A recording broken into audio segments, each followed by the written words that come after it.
shutting down the economy for 4 to 6 weeks, according to Michael Osterholm, the doctor advising Joe Biden on the pandemic, would really let us jumpstart the economy because we'd really eradicate the disease, even though there's really no proof that a lockdown is really going to do anything.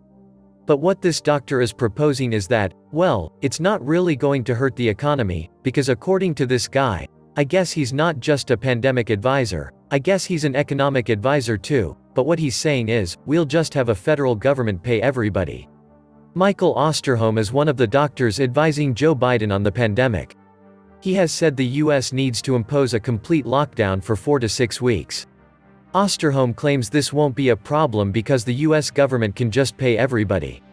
In other words, Uncle Sam would give every American a paid vacation. I've had my fill of so-called experts who have never lived in the real world, telling me how the real world works. A medical academic expert giving economic advice when even the economic experts don't know what the heck they are doing. I wonder if he handles all his own legal business and fixes his cars and computers, 'cause he's so smart. Once you start getting this check, you're going to vote for any politician who promises to keep the checks coming, and doing whatever they say you have to do to keep getting the check. Chinese social score coming. The last few months have been painful for small businesses across America. These businesses often have a difficult time getting a bank loan. Bubbling up to the surface is the recognition the Fed has played a major role in pushing inequality higher. This was highlighted when Federal Reserve Chairman Jerome Powell admitted it's tough for the Fed to boost lending to smaller businesses. Trying to underwrite the credit of hundreds of thousands of very small businesses would be very difficult, Powell said. He acknowledged that many of these small loans are really nothing more than the personal promises of people struggling to keep the doors of their business open.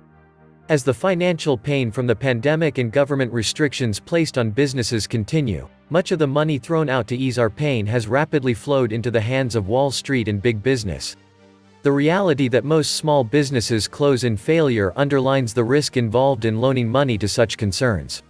Still, it is difficult to deny the importance of small business in the overall economy. It plays a major role in communities by both creating jobs and allowing individuals to better their lot in life. During a recent exchange between House Financial Services Committee Chairwoman Representative Maxine Waters of California and Powell, it became evident that Powell was not rushing to implement changes in the way things are done in an effort to aid small businesses and level the playing field. Waters suggested the Fed and Treasury Department lower the minimum size of the loans under the Main Street Lending Program to $100,000 from the current $250,000 to help a larger number of small companies that have been hurt by the pandemic. Powell even went so far as to claim there was little demand for loans below $1 million. A business owner struggling to pay his 3 workers would dispute Powell's statement about little demand for smaller loans. Both Powell and Treasury Secretary Steven Mnuchin have also voiced concern about the commercial real estate sector and how they both indicated it is not easy for the federal government to craft an aid program to blunt the damage growing in this part of the economy. Mnuchin said the PPP program has played a role in enabling firms to continue paying their rent so landlords can pay their mortgages. There is fear building in the area of commercial real estate that defaults will send property values into a downward spiral.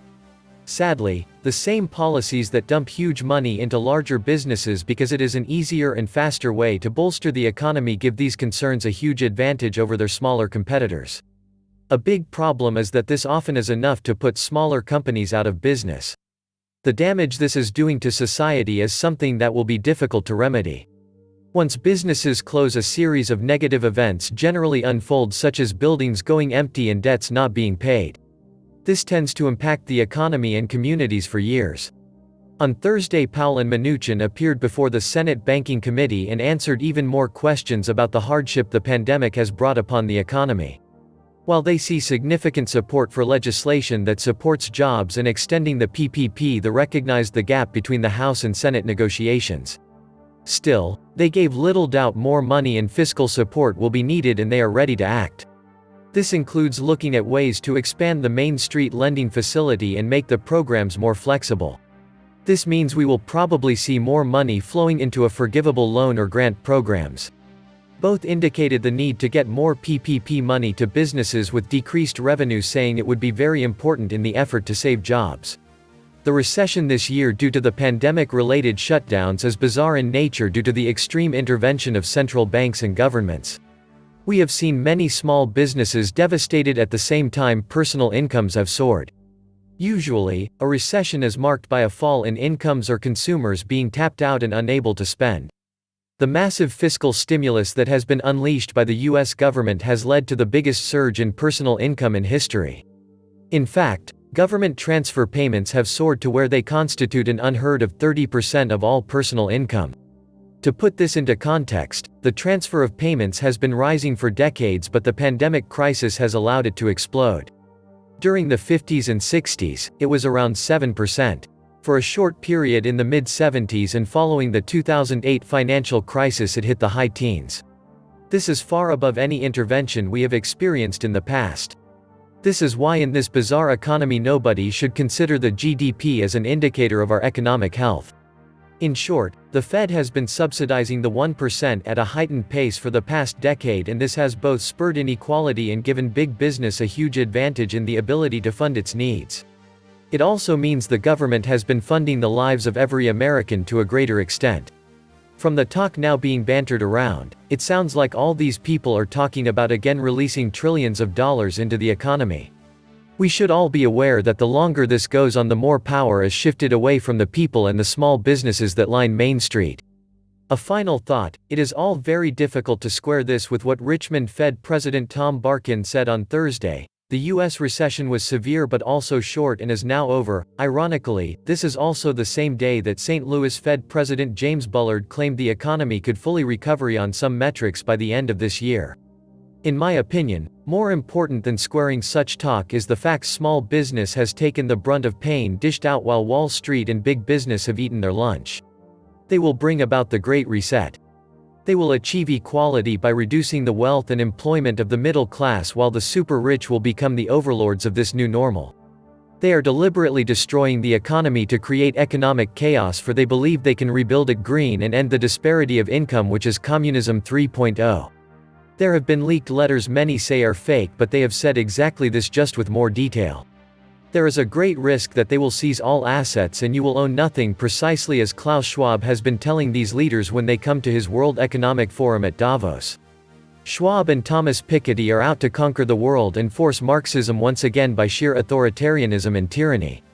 They have used this pandemic to terrorize people in order to collapse the economy. These politicians no longer represent us, they have crossed the line into despots. They do not believe in capitalism, freedom, and human rights. We are the great unwashed, unworthy to be considered, for we are too ignorant to know what is best for us or our family. Their promises of utopia even Lenin knew were false claims. They wish to strip us of all freedom, keep us locked down to destroy our jobs and the fossil fuel industry, and then for survival hand us basic guaranteed income. If we dare to object, they will cut off all funds and starve us to death. The World Economic Forum and the Cobras inside its governing body, like Georg Schwartz, about 121 of his fellow multibillionaires, and academia, have already decided that global totalitarian communism is the only solution to the end times for earning one's daily bread, and internet fees. The master algorithm is being concocted, and has been for over 15 years, at least. The false narrative about the pandemic being the end of life as we know it, is now fully nuclear weaponized by the elite, who demand the formation of two classes and no more middle-class climbers. Their own class, far above the other class. And us, living in tower blocks, the other class. The Great Reset turns into the Great Debt Reset. The system will not sort itself out. You will have an exponentially expanding current account deficit resulting in infinite amounts of foreign debt. China will own the USA. The US dollar will collapse, and in the longer run that UBI won't buy a loaf of bread. The insanity just gets wilder and wilder every day. This was the Nomad Economist. Please like, share, leave me a comment, subscribe. And please take some time to subscribe to my backup channels. I do upload videos there too. You'll find the links in the description box. You will also find a PayPal link if you want to make a donation. Thank you wholeheartedly to all those of you who have donated. Stay safe and healthy, friends.